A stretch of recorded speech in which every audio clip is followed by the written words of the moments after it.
Welcome to Ciao Bella, hosted by me, Erica Firpo, a travel journalist based in Rome. Each episode of Ciao Bella, I sit down with Italy's creators, contemporary artists and artisans, designers, culinary experts, heritage brands, and innovative aesthetes, and more who are defining and redefining 21st century Italy. Pull up a chair and join in. Welcome back. This is Erica, and today I am in Ischia at a wellness retreat. This is my very first time, and maybe some of you, like me, assumed it would be all-day yoga, but this one's a lot different. Yoga in the morning, but it's all about exploring and getting to know Ischia. And with me right now is Erin Lewis of Eat, Pray, Move. Hey there. Hi. How are you? Good. Well, thank you for sitting here this early morning, because right now it's about 7:30 in the morning, and we're sitting in L'Acquameno in Ischia, looking at the water, and I've taken Erin from her very busy schedule, taken her out. It's not a crazy schedule, but I've made her wake up extra early this morning so we could talk about you. Thank you. It's not a bad place to be early in the morning. I got to see the sunrise, so it worked out well. Well, I've heard, because you've said to me many times, this is one of your most favorite places in Italy. Yes, it is. It has been for a while, and I was excited to get back. It has been, besides the spring, I did come visit quickly, but otherwise it's been about 6 years. 6 years. Yeah. But that's not as long as you've actually been in Italy. So, I should preface this and let everybody know the insider information. I actually know Erin kind of well, and I've known her for a while. But this is the very first time that I've been able to join her on a retreat. But Erin has a really interesting story as to why we're here, a really great, what I call an origin story. So I thought maybe we could talk a little bit first about who you are. Okay. What would you like to know? So I know that you're a Florida girl, but you're also a Florence girl. Yes. So what brought you to Italy, and I guess what brought you to create Eat, Pray, Move? Well, I guess it started back about 13 years ago. I lived in Florence for 1 year and had taken that time out of my work in the States to just move based on pleasure. I had traveled to Italy before, loved it, wanted to try living there, and it was a wonderful year, and I met a lot of great people and just experienced a culture that really was close to my heart. And when I went back to the States, I felt like I wanted to feel that same way. It felt just alive every day. So all I knew is that I wanted to do something that made me passionate every day. And it made me start to find what my passions were, and I narrowed them down. I did a lot of writing and narrowed down to yoga, travel, and humanitarian work in some way. At the time, I didn't know how to put it together, but after a few years, I came up with the idea of doing these yoga holidays. But you actually, I just want to let everybody know, you have been a long-time practicer of yoga even before then, correct? Yes, I started practicing in '98 and had practiced fairly regularly through those years and found different types of yoga and was learning slowly and slowly. There wasn't that many opportunities where I was living at the time. There was some, but not a ton. And so through the years it grew, and then my knowledge of it grew, my interest in it grew. And so around the same time that I was moving to Italy and then coming back to the States, that's when my practice had really deepened, and I was interested in, making it was a daily practice for me, but I was also wanting to deepen it by taking a teacher training and then perhaps sharing that later on. And so then, after a few years, the idea to create these holidays came up. And back then, that was not a normal idea. There was yoga retreats, but We're like all-day affairs. exactly, yeah, it was more like training. So you would go, even if you weren't training, you'd do yoga all day, and they were only in specific places around the world. And a lot of it was detoxing and pretty intense. And so I knew that those sounded great for some, sometimes in your life, or some people really were attracted to those. For me, I kind of wanted to make it a little more balanced and just bring my practice with me on holidays and vacations and travel experiences. And so that's what I thought maybe other people might want to do the same. And so, yeah, that's how Eat, Pray, Move kind of came about, was wanting to get back to Italy, bring people with me, and share the practice. It sounds like you're also sharing I mean, you were also sharing your Italian lifestyle.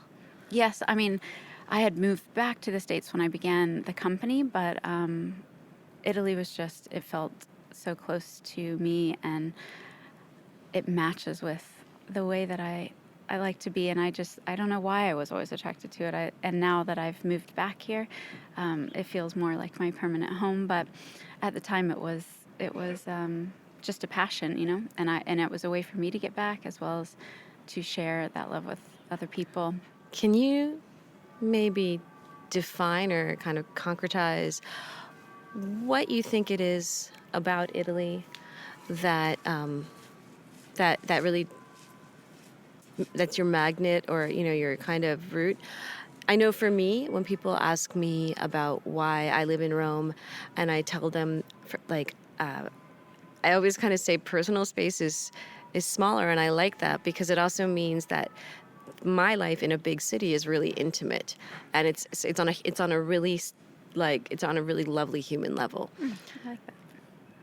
Yeah, I mean, I guess for me, I think if I had to narrow it down to one word, it's the ritmo, the pace of life, because I feel like what I do, even traveling a lot, and I tend to be a little type A in my day-to-day life, and I have a lot of to-dos. I have always multitasking, projects happening that you can't, as much as you might want to do that here, you really can't. And the place kind of makes me slow down, makes me learn patience, and there's just a richness. I find that I feel more at home with these layers of history and like a deep culture around me. And so I besides that, because I have no Italian blood or anything, I think that's what it is. It's the pace and just the deep culture. And that, I think, shows through with all of your yoga retreats, that you're all about. I mean, they have these great names, like we're on Move and Manifest. Am I saying that correctly? Yes. Move and manifest. So it's all about, in your wellness retreats, it's all about mixing in the rhythm of the place that you're in with the culture, as well as the food and the yoga. Yes. So, what was the very first yoga retreat you ever did? The first one was in Tuscany, and that one we still do, up to this year as well. And it's a smaller one. We have about 7 guests, and is our maximum. Otherwise, it's 12 guests other places, but that one's a nice little intimate one, and it was the very first one I did, and now it's kind of where I am living and kind of building a house, and it's all come full circle. So that's by QZ, right? Because Yeah. Tuscany's huge. Right. So tell us a little bit about what's on the retreat. That one specifically. Mm-hmm. That one we explore a lot of smaller villages around the area. We are right on the line of Umbria and Tuscany, and some people aren't familiar with what that is even, but those are the region names. And so we explore the villages in Tuscany, and then do some art history and just some general knowledge of that, and then we'll go to some villages in Umbria and see the difference. And we also go to big cities. We've done Florence many times for one of the day trips. It's not so far away. We do Siena. We do a thermal spa day. Thermal spas are such a big part of that area and many areas in Italy. And we have a lot of amazing food. We do a winery visit and a wine tasting. We do an olive oil tasting, which is really interesting. A lot of people haven't done that in a formal sense, I guess, but we use these special cups and learn about the notes. It's almost like a wine tasting, but for olive oil. We do cheese tastings. We do some amazing walks. It depends on which itinerary you choose, because I do different ones there. But the area is just very rich and offers a lot of different things. And I think a lot of people leave saying that their favorite part was some of those off the beaten path places, that we visited, like a little teeny town they never heard of, or going to this local bar that we take them to sometimes that's really, really quirky, and you would never have gone, as a tourist. And they just thought it was very fun and authentic, and they enjoyed it. So tell me a little bit about the yoga practice. The yoga to me, and it was interesting this past year, finally, I mean, We've been around for many years and finally got to put together a proper company mission. And it was really connected by that word connection, because the root of the word yoga is means connection. And so I think these experiences are to connect you on many levels to yourself in a deeper way through a practice like yoga, through other type workshops that we might do on the retreat. Also connects you to a new place, connects you to the present moment, just by some mindfulness meditation practices and by traveling, period. I think traveling really makes you, without even trying, be in the present moment, because you're just surrounded by new things and you're being stimulated and your mind's not wandering around to your to-do list. So it's a great way of just a full connection on the day-to-day level. We do as well asana classes, the regular yoga classes that you have in your mind probably, which is rolling out your mat, doing some movements, doing some breath work. We also do those. So we always have a class in the morning. Depending on the itinerary, we might do a second class in the day as well. All levels are welcome. People come. I've had people come many times that have never done a class in their life. Not even, they're just not, they're beginners, but they've actually never been on a mat. And they feel comfortable enough to come on one of these. And that's always made me really happy, because that's the vibe I've wanted to give out. And just saying it's not about this pose that we can do on our mat, because that might not help you that much in life, that you can put your leg behind your head. It's not particularly that we do that even in these, but that's not going to help you. But the fact of giving yourself space to try, or the that you're breathing and just working through something, or the allowance that day to maybe not try that because it would be pushing it or being too much in your ego. That's the real yoga. So yoga to me is kind of the whole experience, but we also work on our mat. And of course, I love sharing that practice too. Well, what you said to me yesterday, after the yoga class, we were just kind of talking about yoga, and then about how much you love Ischia. And you said, and I wrote it down, you said, a lot of this for you was discovering, being very passionate about the everyday, and then sharing that in these retreats, which I thought, at first I was like, oh my gosh, it's just yoga talk. And then, I started to reflect, and I was looking back, because I know one of the lovely things that you're able to do with all that is you are bringing it into you're bringing your practice into the everyday, into what we're doing on these retreats. And more importantly, I also think you're bringing kind of the everyday into the practice, in the sense that you're also bringing, you have very intimate knowledge with. That sounded kind of funny too, but you have, for example, the winery. You're knowing the people that we're talking to. These are not just ticking off boxes for you, and you're sharing personal experiences, because you've really lived through all these places. Yeah. Just to let everybody know, do you want to give them the rundown of the spots in Italy where you are? Because the other thing is, Erin is very patient and very relaxed. She does a lot. I do. I feel like sometimes I feel like I'm nonstop, but it's wonderful, and I love what I do, and I'm thankful for it all the time. But yes, Italy is one of our main spots with the number of places we go. We go around the world, but in Italy, of course, because I love it, it's we have, let's see, Tuscany, Venice, Ischia, of course. We do one on the Amalfi Coast. Did I say Puglia? Not yet. Nope. Puglia. I've done one in Siena and one in the city center of Florence before. Did you say Venice? Yes, Venice. I think I did say that, but that's one coming up. That's the next one after this. So it's kind of one of those ones on the list right now to get to. It's hard now fitting even in the scouting trips, but those are always fun, and I think Sicily's going to be up on the list, as are some other places I have in the back of my mind. Yeah. So I don't want to talk about Sicily, because we're on another amazing island. We're in Ischia, which, just to let everybody know, it's off the coast of Naples. I believe they called them the Phlegraean Islands, I think. And This is also known as the Green Island. And you really love Ischia. Yes, it's funny. My knowledge of it, well, I wasn't even aware of it many years ago. And then one of my favorite films ever is The Talents of Mr. Ripley. Some people think that's creepy, but it's a beautiful film. And I always wondered, where are all those places they go? And I know they go to all these cities that are, proper cities, Rome, Venice. But they're in Montebello. But they're in Montebello, and I thought, where is Montebello? And I was looking at that online before there was, all these searches available online, and could not find it for a few years, and then finally found that was a fake name, the one fake name in the film, and it's from here in Ischia. And so then I planned a trip. This is, again, years ago when I was living back in the States. Came over, explored, was kind of that nerd that was going around the island asking, who met whom and who was in the film, and got to meet the people that, ran the beach that they filmed at, and met a guy that was in the film.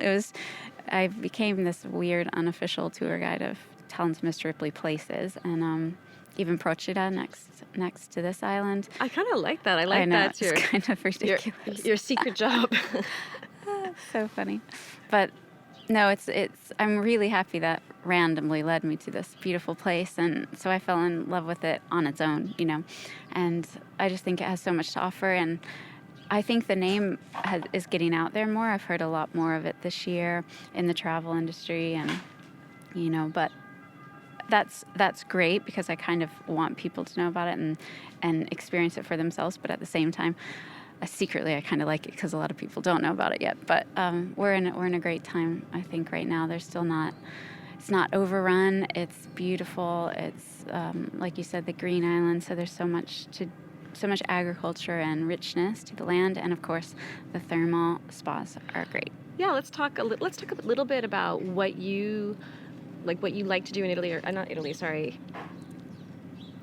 Let's talk a little bit about what you like to do in Ischia, or what you would say, I've never been and I've come down here for the first time, but without you, what would I have to do? Well, I think like this week we're staying here 5 nights, and I think that's a really good amount of time if you don't have longer. If you have longer, you could, of course, stay at one of the thermal spa hotels like where we are, and really take the waters, as they say, for a longer period of time. So we're actually, just not to interrupt, but but I did interrupt. We are, just to let everyone know, we're at Regina Isabella in Lacomeno, and it is actually one of the first hotels, because this was when Angelo Rizzoli discovered Ischia in like the 50s or the late 40s. I can't remember exactly when.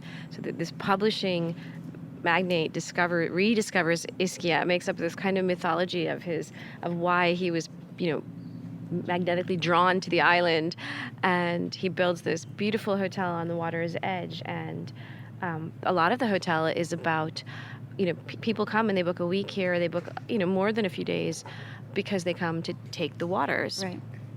Because the island is a volcanic island, or was a former, it's now kind of just the big mountain of a hill. But it has lots of fumaroles and lots of thermal areas. Mm-hmm. So that's where we are, and it's a wonderful hotel. We love them here. Nice, 5-star accommodations, but you get this amazing access right at your doorstep to these great waters, and they're all over the island. And so I think, anyway, 5 nights, is a good time to explore the island, see what you can see, and not have to leave it. Of course, you can leave it. A lot of people do and go to Capri, and they go to Procida or to Amalfi, but to stay on here, there's 6 towns, and I think for sure one day, if you're staying at a hotel with a thermal spa or not, go to one of the thermal parks. There's a few of them. I really like Negombo, which we're not far from here either, and so it's open. You pay your ticket. It's a beautiful garden. All the thermal pools are everywhere, and you can have treatments. So I think a lot of it's about self-care. I think a winery visit or a wine tasting somewhere is a must. Some of the best wines in Italy, actually, we learned yesterday that last year's Vinitaly winner was from here, which is really surprising. A white wine. Yeah. It was wonderful. So there's that for sure to check out. There's some great restaurants with views. I think the first site you'd have to visit is the Castello Aragonese, which we were with yesterday with our group, and it's beautiful. It's like, if you think of Ischia, normally that's maybe the picture you have in your mind, that small island with the Borgo and the castle on top. And there's so much history there and lots to see. You think it's just one site, but when you get in there, it's a miniature town, and there's always lots of art exhibits and everything, so it's a must. I don't know, you want me to tell specific restaurants or something? You Okay. got it Good. really well. I like you were saying the 6 towns. I love going to Sant'Angelo. Yes, Sant'Angelo, that's great. And- You can dive off the cliffs there. That's, it's got that hill that you walk up that's Yeah. like all little shops are in it, and yeah, you can dive off the cliffs. And that's the thing. This is not Ischia is not sandy beaches. It's a lot of coves, and it's great to actually have a boat. You can take a boat trip and go around the island and find these little private thermal areas. You can find the baths, the thermal spas like Poseidon and Negombo. You can just find the secret beaches that Right. are actually not that secret, but they're secret because you don't know them right now. From a tiny island to, an entire country. I know you're all over Italy, but where else are you with Eat, Pray, Move? We have locations around Europe and around the world. I tend to forget all the locations, but I'll try to list them. We do Provence in France and Morocco. We go to Marrakesh there, and that one's the one we've done more than anywhere on our 30th or so retreat there. And that's the one I keep saying I'm going to do. Yes, I know. It's a great one. I think it's great for solo travelers that don't particularly want to travel there alone. And we do, let's see, Bilbao in Basque Country in Spain. There's a new one in Scotland we added this year. We've done one in Iceland in the winters and the summers a few times, which has been so much fun, and we just put back on the calendar. Let's see, Croatia. And one of the Croatia ones, we also did Montenegro. We did 2 locations in 1 week. And then outside of that, we go to Bali, which is one of my other favorite places. I love that island. And Goa in India. And we've added Japan, which we're really excited about, and South Africa as well as our first time this year coming up for New Year's. I feel like there might be another one, but that's a good list. That's longer than the list when I made my notes and my research. So I think you got them all. Yep. Or you can let us know. That's another great point. You were saying that you've done Morocco several times, and I mean, you said 30 times, more Yes. than 30 times. Yeah. And I said I wanted to go. On this retreat, I met women that have come to 7 Eat, Pray, Move retreats, 5 Eat, Pray, Move retreats. But you told me there was a woman who's been to 12 or 18. 18. Yes, she's kind of followed me around, and which has been so much fun. And there's been some other ones. They're in their teens now. We kind of started this loyalty program this year, and called the Retreaters, and we give them treats. But it's kind of a fun little way to just say thanks, give them special deals, special promotions, first dibs on new locations, because that's a big thing they always want to know first, because sometimes those new locations sell out really fast. But I always say that it was one of the things I didn't expect about when I started this. Was I knew I'd look forward to the travel. I knew I'd love sharing the travel. I know I'd love sharing the yoga, but it's the connections I've made with people and the relationship they've made with each other, and that's what's really made the whole thing such a special project. And I forgot to mention too, another connection, which goes back to those passions way at the early part that I was saying in the conversation, was the yoga, the travel, and the humanitarian work. That humanitarian side actually was able to come in. I wasn't sure how that would work initially, but it came in 2 years in, and we started this Give Back initiative, and it's where we partner up, not on every location yet, because it takes us some time to vet and research the organizations we want to work with, but in many of our locations, we work with a nonprofit partner there, and part of our proceeds from the retreats will go back to them. So we work with a girl and woman empowerment group in Morocco, which I was a part of the board for that for a few years, and then a scholarship program in Croatia, and we do it's also women empowerment and cultural preservation group in Bali. So that's a really nice part too, and I think that connection that people have with those, and just knowing as they come on one of these, they're already doing something and helping and giving back, has been a big part too. So just, can I ask this question? I mean, I met a lot of great women, but this isn't exclusive to women. No, it's not. It definitely tends to be the majority of women, although I think if you're a really smart guy looking for some amazing women, you might come. But no, we've had men come before. We've had couples. There's quite a few couples that come. I see them every year, every other year. And we've had a few guys that have been single that have come on their own. There's, and one time we had a guy who he's a married guy. And we have all these wives that come on their own all the time and say, I just need to get away from the family. And he just said, nope, this is my time. I'm getting away, which I thought was great. So we love when men come, and we would like more of them to be here. It just adds a really nice energy. But at the same time, it's really wonderful when we have an all-women's group, which happens quite a bit as well. And I don't know, it makes a nice space, I think, for women to feel safe and share and talk about life and, just spend a week together.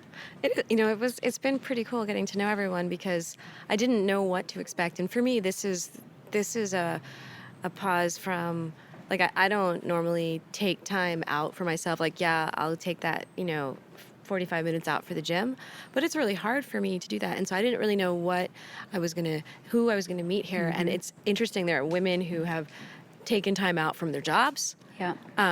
There are women who are taking time out from their family. Right. And then there's your gang of dedicated Eat, Pray, Move women that are friends that have met on, that's what I think is really cool. They're friends from different kind of walks of life that have met, on your Amalfi retreat. And we're like, okay, now we're coming to Ischia, and I'll see you in Morocco. Mm-hmm. I think that's pretty cool. It starts to be these rotating mini reunions. So it's really nice. Actually, the one this summer in Scotland, since it was a new one, we had 12 people, and it was 10 or 11 of them were repeats. So even for us, it's kind of like a mini reunion. It's really fun that first day, just seeing everyone, seeing all the familiar faces, and I'm just as excited to meet all the new faces because then I feel like one day they'll be repeat faces, and we'll just get to know each other. It's fun. That's pretty cool. Now I'm going to bring it back to Ischia because we're going to have to get on a boat and start our day. But I just wanted to ask you to say a few words in your Freddie voice. And for everybody, because I found out, I did not know that until yesterday that Erin loves the talented Mr. Ripley. And I do too. And so where I live in Rome, I live around the corner from the house that Tom rented and where he killed Freddie. Yeah. So I was like, oh, Erin, I can do a really good Freddie imitation. That's so funny. Well, now you have to do it. Dummy. I love that. I think that's what I'm going to that's how I'm going to go to dummy. At night now. I'm just going to say to myself, dummy. Well, thanks for joining me, and thanks for having me in Ischia. Yes, it was so much fun. I'm glad it finally worked out. And I was trying to get you on a retreat for a while, so I'm glad it worked. Well, I think I'm going to be a retreater. Good. I hope you enjoyed this episode of Ciao Bella because I really, really enjoyed making it, especially the location. I was talking to Erin, enjoying the sunrise while sitting on the docks at the Hotel Regina Isabella. Regina Isabella is a gorgeous and glamorous old-school hotel in Ischia's Lago Ameno, a beautiful pastel-colored seaside town. Think of it as La Dolce Vita on the sea. And yes, everything in Ischia is that charming, and even more so at Regina Isabella. From its yesteryear key fobs, I'm so happy they use real keys, and gorgeous ceramic tiles that wind you through the hotel's labyrinth, to the stripes and colors that would make Wes Anderson jealous. And don't forget the watermelon juice. Ask them about it. Did I mention the sunrise? Regina Isabella faces east, which means mornings are Technicolor, and Vesuvius, the epic volcano by Napoli, is always in full view. To take a peek at Regina Isabella, visit www.reginaisabella.com. I'm going to spell it out. ReginaIsabella.com. That's Regina Isabella in Ischia. And if you want to know more information about Eat, Pray, Move and their wonderful retreats around Italy and the world, visit eatpraymove.com. Eatpraymove.com. Thanks for listening to this week's episode of Ciao Bella. If you'd like to know more about today's guest, please visit ciaobella.co and click on the podcast link, or go directly to ciaobella.co/podcast. Want more Italy? You can find all my episodes on iTunes and Spotify and Stitcher. When you have time, subscribe to iTunes and rate the podcast. What are you waiting for? And if you want to be part of the podcast, email me or DM me your Italy questions. To learn more about me and my work, go to my website, ericafirpo.com, and follow my Italy adventures on Instagram at ericafirpo. Ciao, Bella!